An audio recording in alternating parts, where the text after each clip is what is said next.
I'm in this camera, boy. I cannot. Lot of camera Close. going on. Pull out. Push in.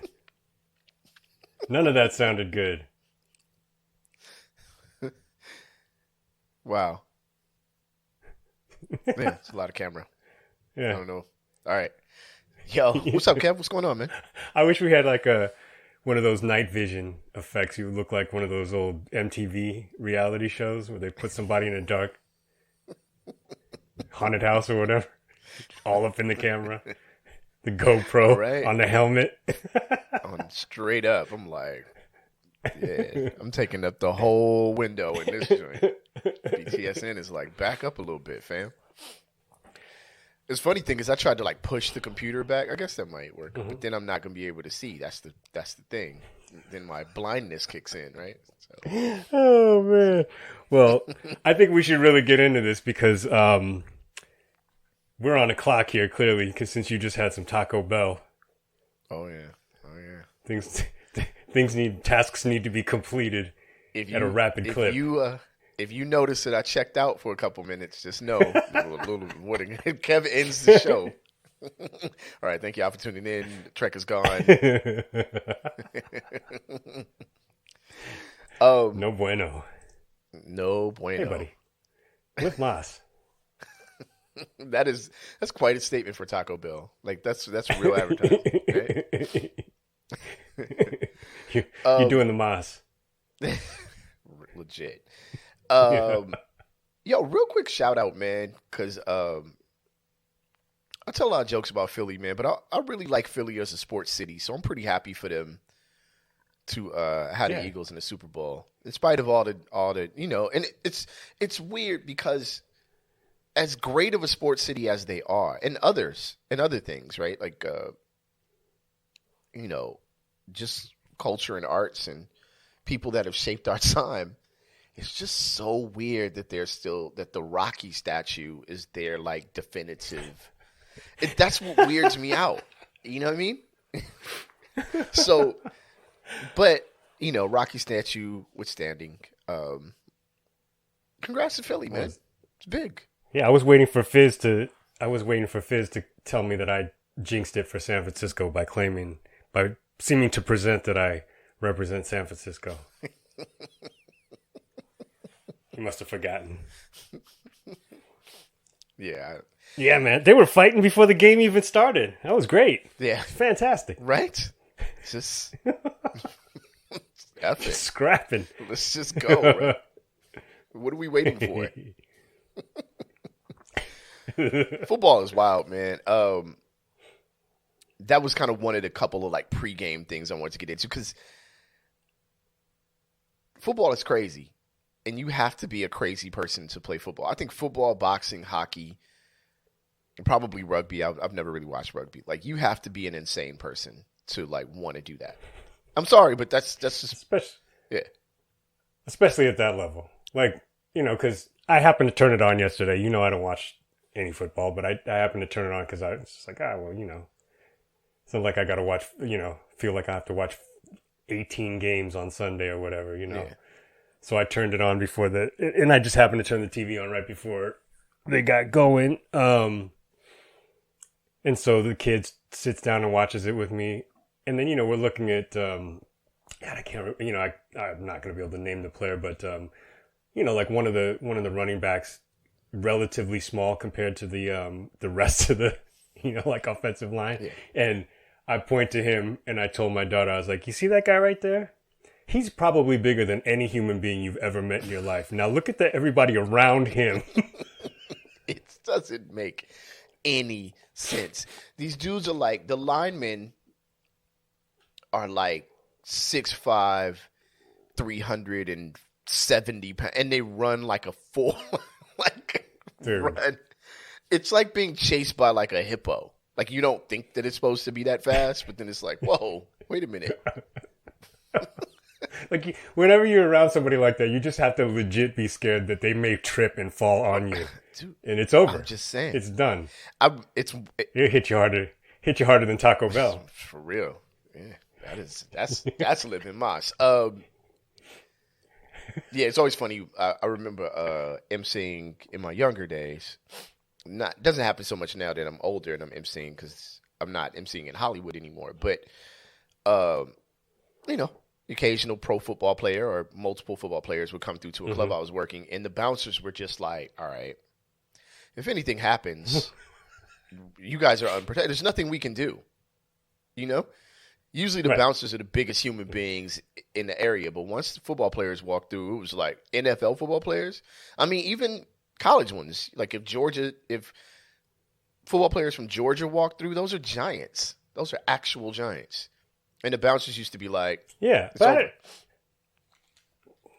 I don't think you probably ever felt in jeopardy or anything other than them, tripping and falling on you. But like they don't mess with. I mean, people, celebrities don't mess with the DJ like that, man. It's not like like football players. They're not gonna mess around. It's not like they're not like Wiz Khalifa. I can tell you a story about being in Boston with one of the homies from the Patriots. And yeah. I mean, but even if they give you a hard time, they didn't give you like $100 handshake or anything like that. No, I mean, I wasn't the one that was in the issue. Matter of fact, I didn't even know what was going on until after, and was like, "Whoa, that was about to happen!" Like, yo, that would have been crazy. I'm like a part of your entourage. I'm the one that was going to get beat up, basically. So I'm about to get crushed, and the rest of y'all are going to fight. Fair enough. It would just turn into a Monty Python skit for me. Run away! I'm like looking around. It's not even funny now to think of how oblivious I was to anything that was happening in clubs until after it happened. Oh yeah. So if you were ever anywhere I had no idea what was going on until after the whole thing took place, and then it was like, oh, there was a fight. People were like, yes, what's wrong with you? I'm like, oh, not bad. Did we get him? Like, I don't know. You have somebody watching over you, bro. Apparently so. Apparently we all do, because we all used to miss these things by like that much. All right, Kev, man, you ready to get to the other side? We got a lot. We got some stuff to talk about. All right, something's good. Oh, my stomach! My stomach just made a funny, sound. It's like my stomach has sympathy pains. Yeah. Thought of the Taco Bell. I'm gonna take a bite then after. So let's get to the other side so I can take a bite between the breaks. So let's do it. Yeah, let's go. Taco Bell, ready? Let's go. Rap Sucks Radio. Blah blah blah blah.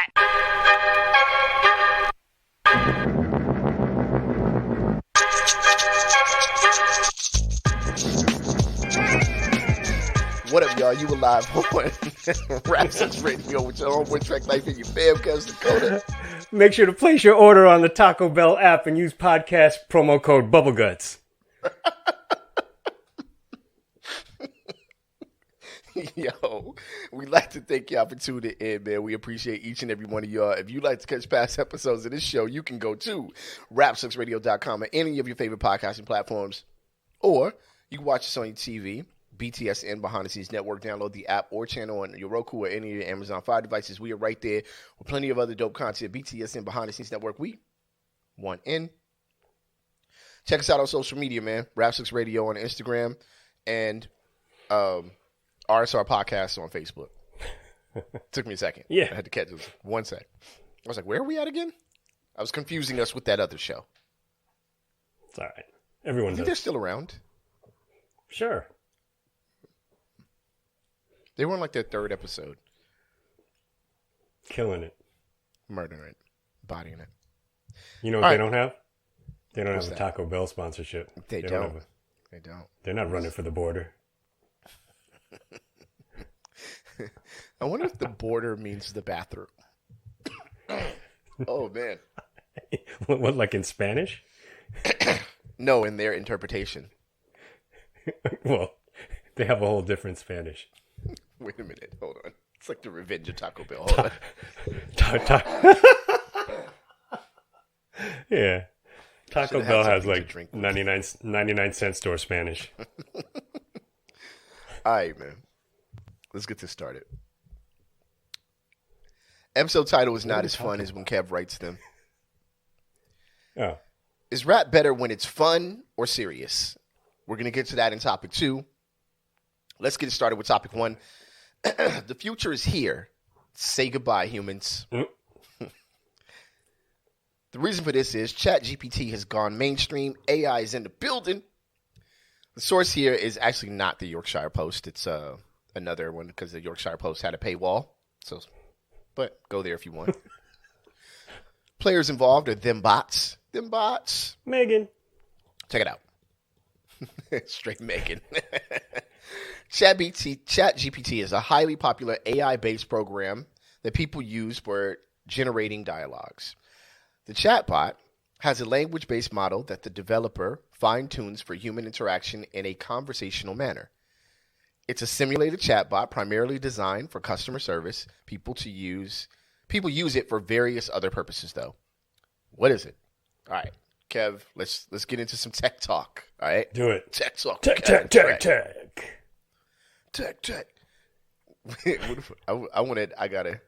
Oh yeah, I was gonna say I gotta think of a tech lyric.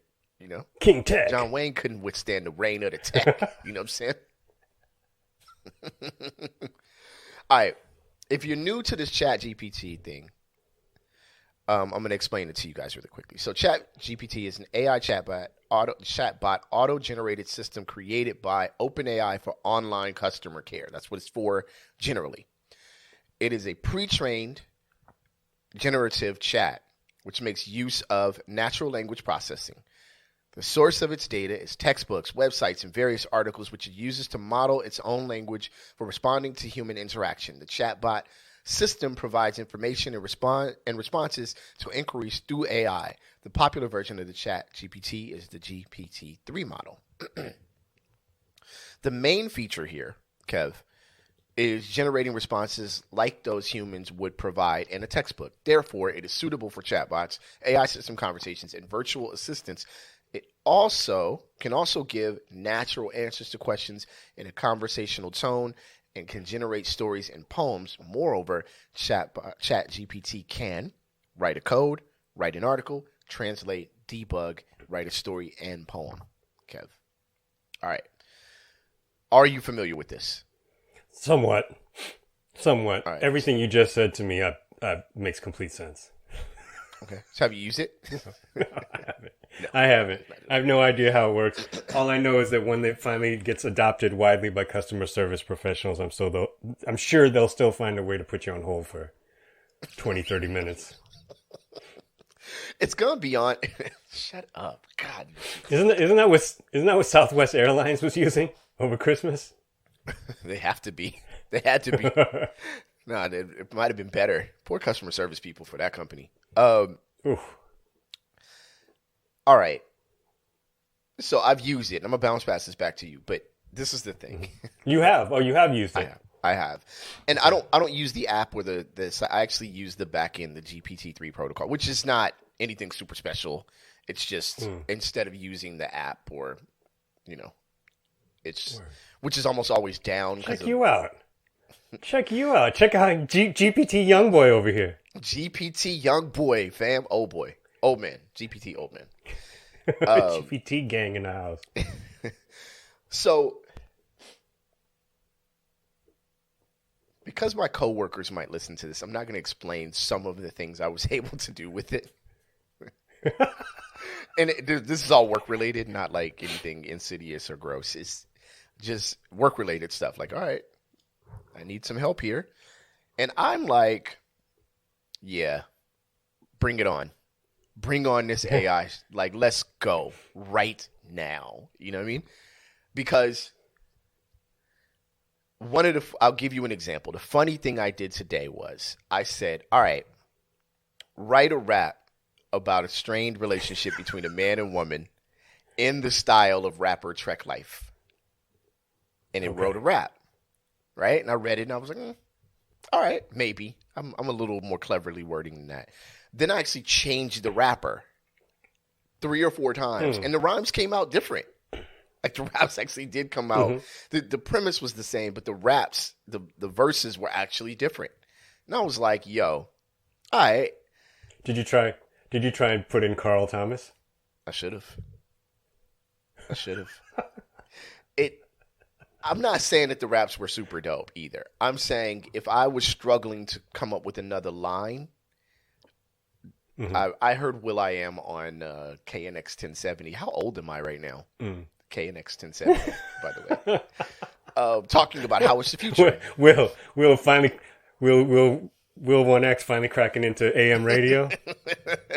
It's the pinnacle. Just sounding as goofy as ever, by the way. But he was saying, yo, sometimes you kind of need some inspiration or need a line and you're trying to think of, people are, you're in the moment and you just need it. Like you need to just get on to the next step. And he's like, you can use it for that. And I'm like, no, you can't. And then I used it. I was like, oh, you can. You actually can. So I don't want to go on pontificating about this, but there are quite a few uses for this, Kev.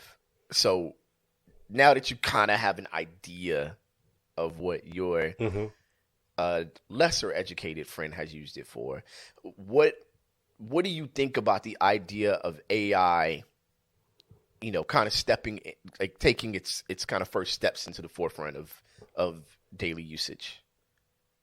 I mean, I think it's fantastic. I love it. I want all my raps to be written by ChatGPT.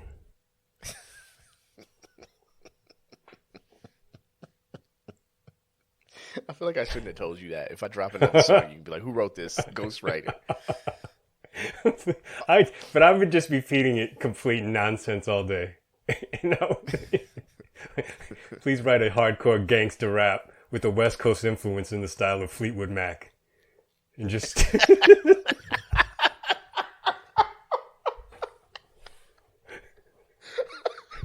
just call it Fleetwood Mac 10. Fleetwood Mac 10. Yo, you're stupid. Here's the killer. It made you happy, though. You enjoyed the process? It helped me work. Outside of the raps, it actually did help quite a bit with work, which is kind of scary because I'm like, okay, a couple more twists and turns and this thing could actually do my job. But right now, the interesting thing that's happening is, of course, college students are using it. Right. Like you can ask this thing to, act as one of the protocols you're supposed to use. I wonder how boring this show is right now. One of the protocols you're supposed to use is act as a. So you would say, act as a professor or act as a college student and write a 5-page term paper on Martin Luther King. Okay. That joint to write it. You know what I mean? You got to keep pressing enter because of the character limits, but it'll keep going until that joint is done. And you just basically become an editor. So they've already caught a couple students doing this, or colleges want to ban its usage. But the question is how? How do you ban the usage of something that somebody can just log into and use any given day? Yeah, I mean, I've definitely seen some of the people who, I follow on social media who teach courses or, full-fledged professors as well, who were basically like, yeah, it's coming. And I can't see basically one dude was like, I can't see a whole lot we can do to stop it. Like, we're going to have to work harder to come up with the prompt that'll sort of work around,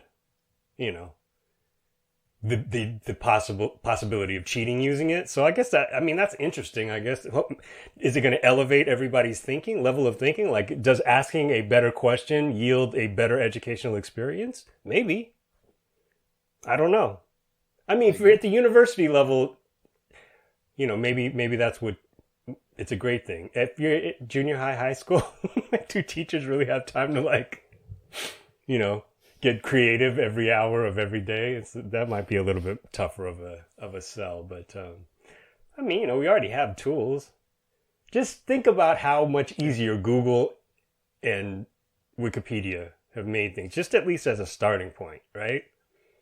Sure. I was tripping out today just on the, and it's something that I didn't really have to think about too much when I was in New York, but moving back here, and then just the idea of having a fairly safe idea of how long it was going to take you to drive through downtown LA or whatever. Yeah.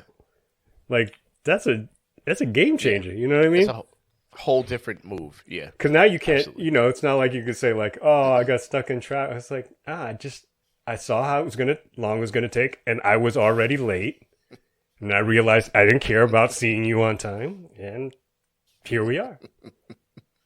And this is what happens. ChatGPT. This is how we live our lives. Yeah, I want to say that you're on to something here. I feel like this is possibly because they have AI art.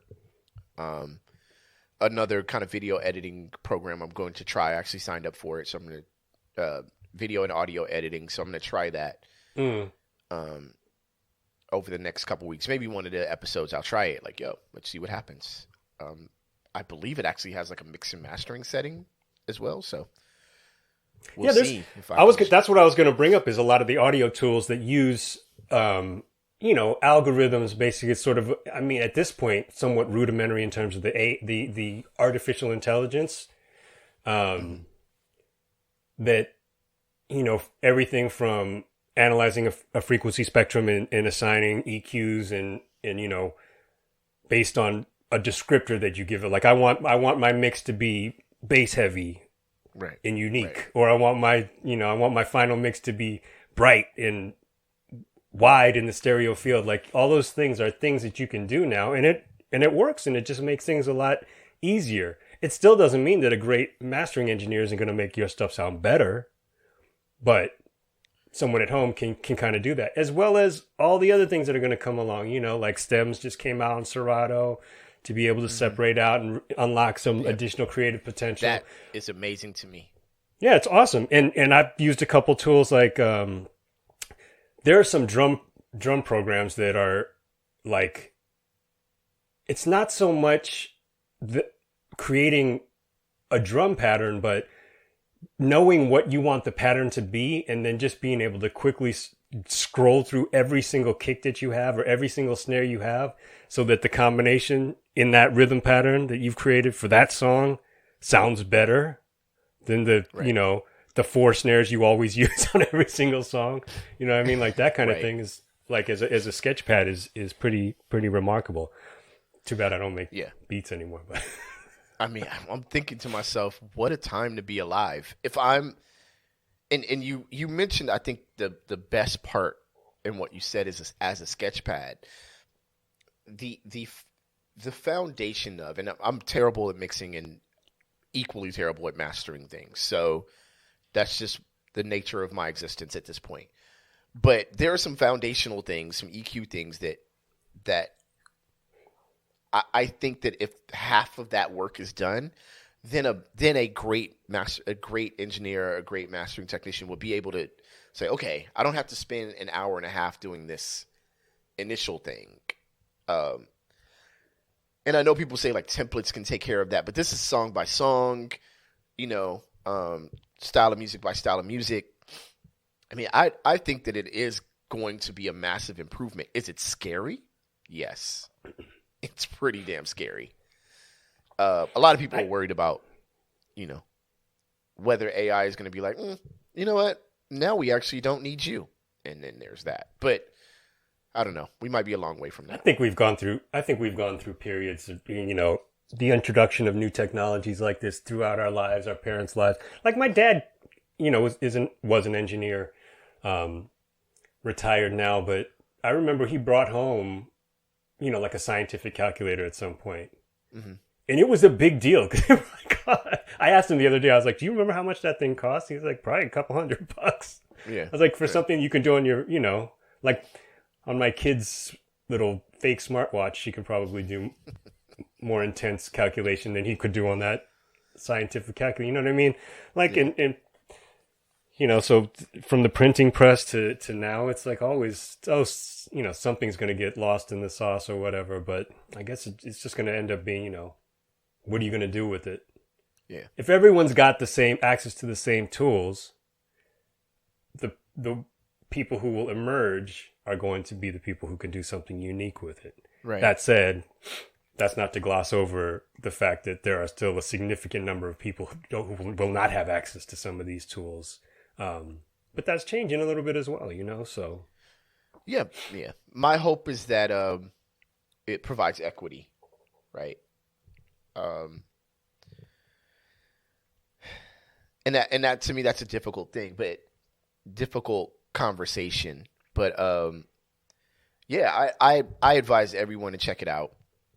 Just take a look, right? Yeah, I mean the day's not that far off that like you're gonna drive through the drive through a Taco Bell. It's gonna scan your colon, see that you had your fiber that morning, and just get back out of a t-shirt can and just fire you some chalupas right into your car. You don't even have to do nothing. You don't even have to slow down, man. It's just going to know what you need. It's just going to tell you the time. If you eat this now by, within an hour and a half, we'll see you later, right?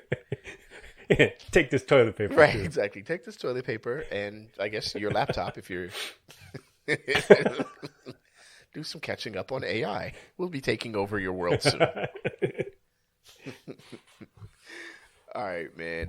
We did mention music. I think we kind of missed our segue point, but I do want to get into the heavy topic. It was a topic on my mind. Kev, I'm just going to ask this question, and then we can discuss it, okay? Mm-hmm. Or make this statement.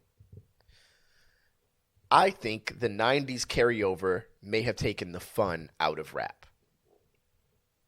Okay. What is 90s carryover? So, all right, now here's where we get to this. All right.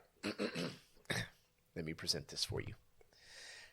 Okay. I was listening to some recent albums, and it seems like we spent more time complaining about the industry than entertaining the people. So listen, I think what happened in the late 90s,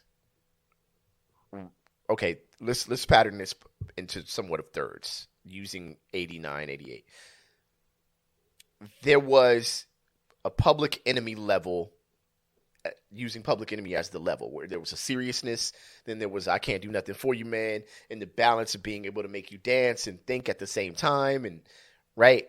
And then albums fell within that range. Some were only dance and have fun, some were only serious. You had, Paris, What the Devil Made Me Do It, records like that we still danced to, actually, but they were serious records, right? Early 90s, House Party, things of that nature, Kid and Play. Then you get to the golden era, 93, where they were able to mix in this high level classic production with raw lyrics, and some of those songs were so raw that we enjoyed ourselves to them, right? Like, it was like we were actually, people nowadays, I know this is a little later in the era, but people will dance to Annie Up, which is kind of crazy to me because it's a whole song about robbing people, and we're like, yeah, go. It turns people up, right? Last third of the 90s was a complaining about the industry era for me. I feel like 96 to 2000 and beyond, we were complaining. Rappers were complaining. I'm not talking about DJs. I'm not talking about MCs. I'm not talking about anyone else. I'm talking very specifically about rappers. I think we spent at least a third to a half of every record complaining about what we were doing. Honestly, am I wrong about that? I don't know. I'm trying to think of some examples. But I believe you. One of the records, sorry, Fizz. I remember the day I had to turn Stakes Is High off. I loved that record, but I was like, okay. We're getting to a point. Well, that's what I was going to ask. Yeah. Is that because of the timing of... Because that's the one thing that we went through that the generation before us did not go through, and future generations, any generation after us, will not go through, was this period in which rappers the first rappers, as well as the rappers that we really were peers with, age-wise, in terms of the, golden era rappers. They were maturing into as the business matured. Sure, absolutely. You know what I mean? Meaning that there was the time of the Treacherous Three and so forth, where it was just beef. It was like hip hop was a toddler almost. You know, like there was so much about it that was new and unknown, and there was not as much of a connection between the art and the business that would even have there was certainly a lot of shady business that was going on, but it wasn't an institutionalized thing as much as we were in the middle of it, in the thick of it, that business was being solidified. So I can see coming out of the 90s that there were artists, especially the De Las of the world, who were among that at the forefront of that era, if not slightly before, on the leading edge of it, had already gone through some of those pitfalls to be able to say, like, to have a different perspective on the business side of things, or to have a perspective on the business side of things, and oftentimes for that to be a negative experience, for it to come out on a record, especially when it's a record that you're doing for somebody that whose business practices you don't respect. You know what I mean? I'm inclined to agree with that, but I think a step beyond that is, why does the audience care? You know what I mean? Well, that's the balance, right? I mean, like you said, you had to turn the record off. I'm sure you weren't the only one. I didn't care. I had to turn the Price I Paid record off, like my own record. Like, all right, what were you going through at this? Like, the whole record. And it's almost like there's a point where I want to, like, apologize to anybody who listened to my records. Like, yo, I don't know why I gave y'all 4 to 6 songs of, like, fussing about my job. Because I think about it now, right? I think about the people that I've met at my shows over the years. These are, like, anything from attorneys to actors to tree trimmers to, office work, people who have difficult jobs. I don't know why I would want to turn on a record of another person complaining about their experience at their career when I'm dealing with my own. So I've always kind of thought about that, right? Like, a person gets off of work. It's Friday. You know what I mean? Us hip hop heads are screaming, you gotta listen to more real music stuff that's thought provoking and deep, bam, and da da da. It's like, man, I'm a customer service rep, dog. I just got yelled at for an hour by some dude from Alabama about a lawnmower that wasn't delivered on time. Like, I don't really care about a whole. This is one that lady stole, right? Yeah, they stole the sign. Like, I don't really care about your raps about Marcus Garvey right now. I kind of just want to turn up, like, you know what I mean? Like, I don't even, whatever, right? I'll think about that Sunday, for a couple minutes. But for now, I don't understand. And this actually came from listening to some more recent records, which I'm not going to speak to those records because, I don't want to put anybody's record on blast, current, right? De La Soul doesn't care about my opinion, but yeah, man, I'm like, yo, what I get from the record is, like, you wouldn't want to do this if you didn't have to. And if I'm a listener, I'm like, okay, well then don't do it.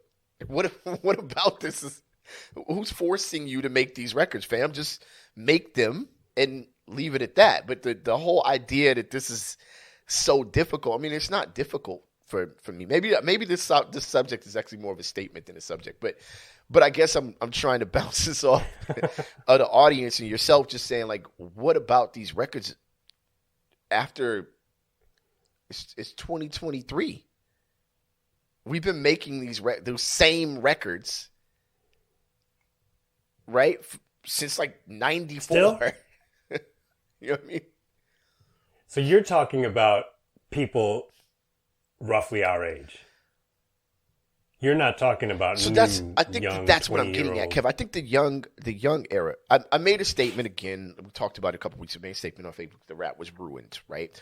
And people immediately thought that I was smashing on the younger generation. But the younger generation is working with what we left them.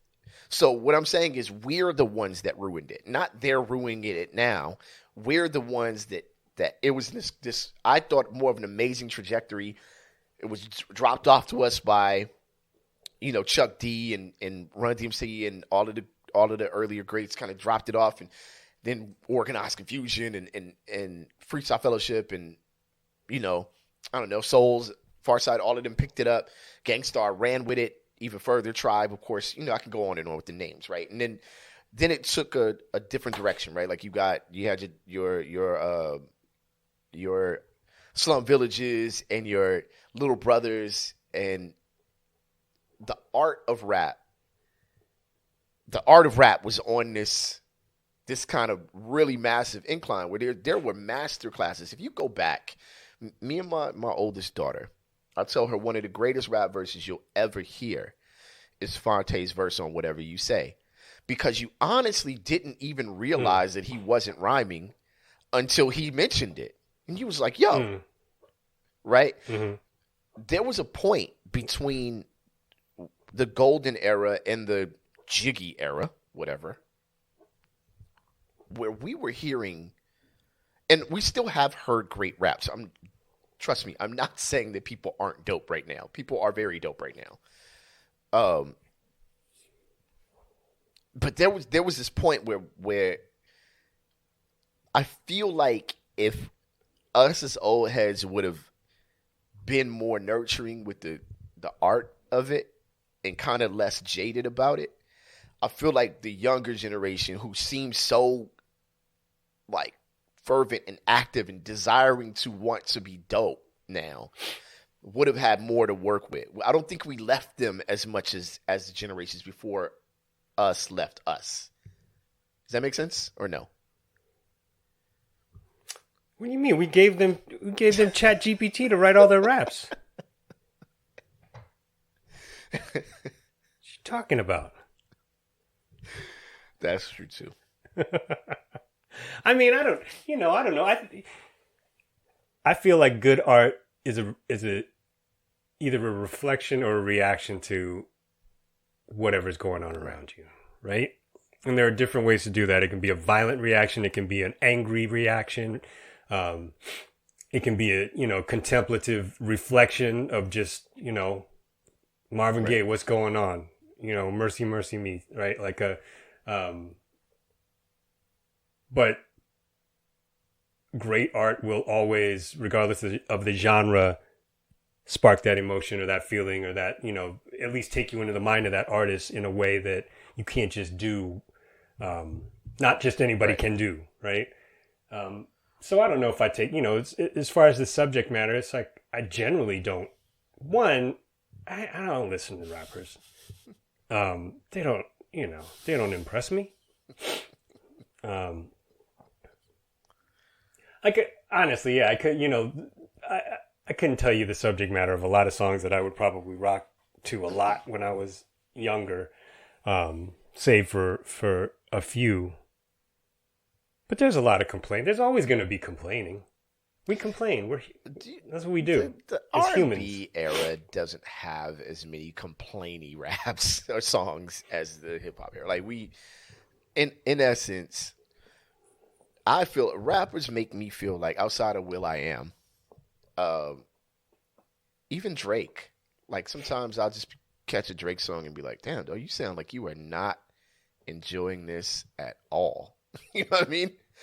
It just doesn't sound fun. It sounds like, all right, well, I mean, Chuck D, for what it's worth, was talking about the evils of the world and how they affect the, like, running. It still sounded like he was actually enjoying himself through the whole thing. Like, damn, you having fun? You know what I'm saying? Black Steel and the Hour of Chaos sounded more fun than when Drake was making fun of Megan Thee Stallion, he sounded like he was having there's a the ball. line, though, right? There's that goofy line that one would cross, right? Yeah, I mean, Goofy falls in different categories, right? Like you have The Game, who's just kind of more of 50% Goofy, 50%. Wow, that's actually a good verse, right? And then you have Drake, who's probably 10% Goofy, 90%. I wonder who wrote that verse, right? Or really, I'm using mainstream rappers in this one, what's dude's name? I can't remember dude's name right now. But there's Well, hold on. But what about like a Black Thought, where he definitely talked about the business, but he always sounds like he's having I don't think so, a blast. But being in front of a mic. We talk about Black Thought. He sounds like he's impressing himself as he's impressing me. That's what I like about Black Thought. And I can't listen to it all day long because I will get exhausted. I will get exhausted listening to Black Thought rap. Just a day of Black Thought raps will just crush my entire psyche. Does. In a positive way. Don't get me wrong, but it will be just crushing. But while I'm doing it, I'm like, wow, he sounds really impressed that I'm impressed with him. Black Thought. That's tight. Black Thought is in such command of the craft that it's almost like, I don't even know if we could use him in this example. Like he's just in complete and total command of what he's doing the entire time. And as an MC, that I would say, me personally, MCs pretty well. Like I kind of know what I'm doing a little bit. It's just amazing to hear somebody in such command. I don't think that there are a ton of people, Mos Def would be one of them, right? AC Alone, Micah 9, but there are a lot of your favorite rappers that don't have that much command. So, but do I think that Black Thought sounds like he's enjoying this experience of being a professional artist? A lot of times I don't. I think there was a long period where I didn't think so. Like I feel like there was drama going on behind the scenes. And I'm speaking completely out of my ass. Like I sense that there was like tension, right? Because you're traveling with 14,000 people on 20 different buses from city to city, 389 days a year. Yeah. Like at some point that's going to probably start weighing on you. So, and I think some of that came across in some of the records where I was just like, I'm good. But now I got to believe life is a lot better. Well, yeah, just you got your own life, not hip hop life, but just life, right? And I can hear that. Sure. Like when he puts a record out now, I'm like, I hear it. I hear a difference. I don't know if there's a difference. I hear maybe I'm in a different place in life. Maybe I'm more able to allow myself to be impressed.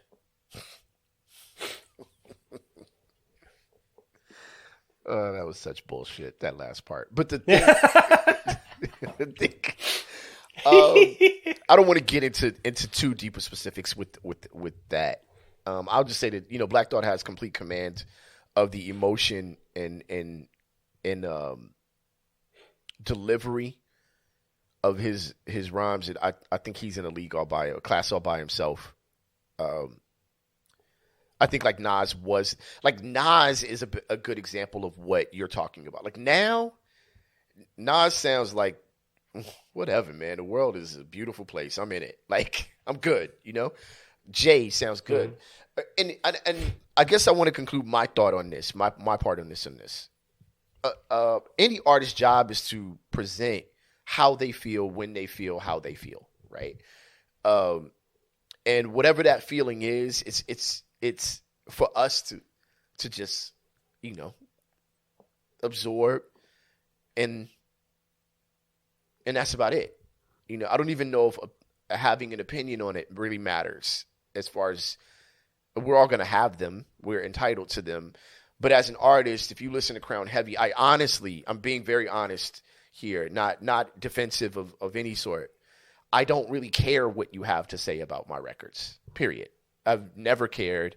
It's never mattered, and it won't matter because I'm genuinely doing it from a place in my spirit that needs to express itself, right? But I do recognize that it is entertainment, right? And I struggle with the idea that entertainment is like me telling you how hard it is to entertain you. You know what I'm saying? Mm. That's the whole thing. Like, I don't know. We could talk about the record. I mean, you just offline, but thinking about offline, but you also just literally named like 4 or 5 examples of people, 3 or 4 examples of people who are living right now who break the mold and don't fit into that category, which is all I need. There are 2 of them that unfortunately aren't with us anymore. Quite a few in addition to that, but Biggie and Tupac were here. Not that I want to do that whole thing, but I mean, like, what would they be rapping about right now? Oh my God. They wouldn't be sounding like they were in the 90s. Who knows? Who knows? You know what I'm saying? But they would definitely be doing something, I would think, be doing something unique, right? Like, people get mad at Jay for rapping about all the money he has. What else is he going to rap about? He's got a lot of money. Yeah. And we can't complain about what he's passed on to those who came after him, because he's passed on a lot. Sure. And he's also profiting off of some of their success as well. Absolutely. As well he should. Yeah. I'm sure there are arguments that can be made in the margins there, but on the margins, but I mean, every genre has only but a few super duper stars, you know what I mean? Yeah. Yeah. Like, what would Prodigy be rapping about right now? I don't think it would be the same stuff. I don't know. Rest in peace to Prodigy. Yeah. But it would be way easier now for Prodigy to throw a TV at you. They're much lighter. They're flat, right? Back then, I was just trying to figure out how he was going to throw this heavy tube TVs that still remained in his era. But see, I had no notes on that, though. I enjoyed that thoroughly because of...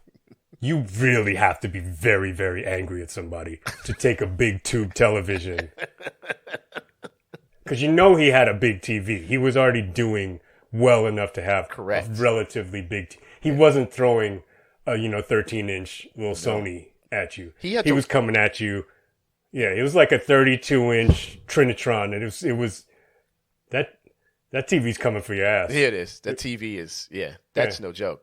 And to throw a TV in that era with the things you had to unplug, right? You had to unplug the DVD player, unplug the television itself. Mm-hmm. If there were cable box attached, there was quite a bit he would have to do to throw that TV at you.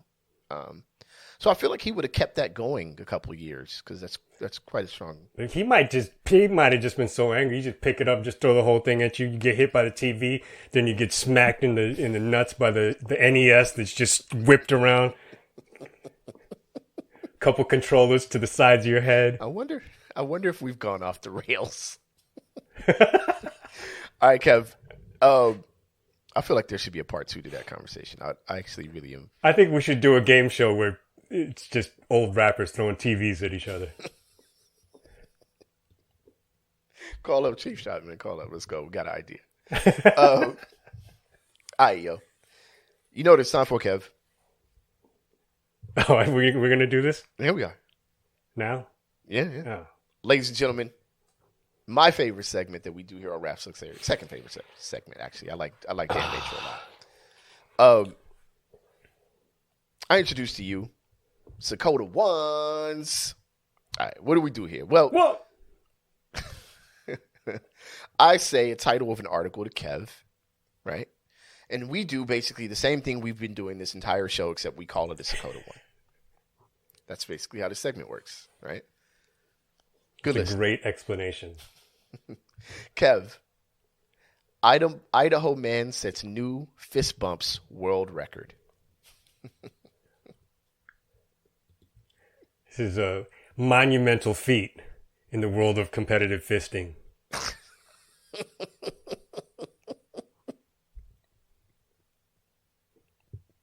I don't think you understand what this man has done.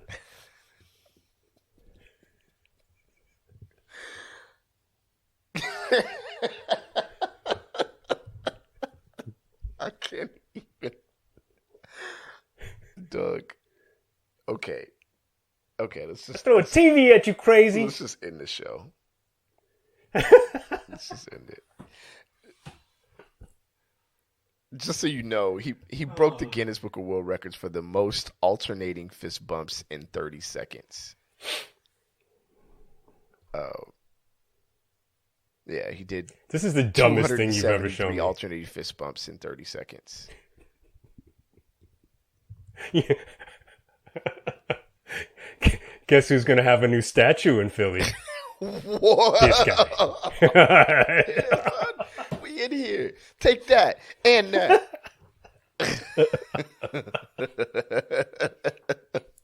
All right,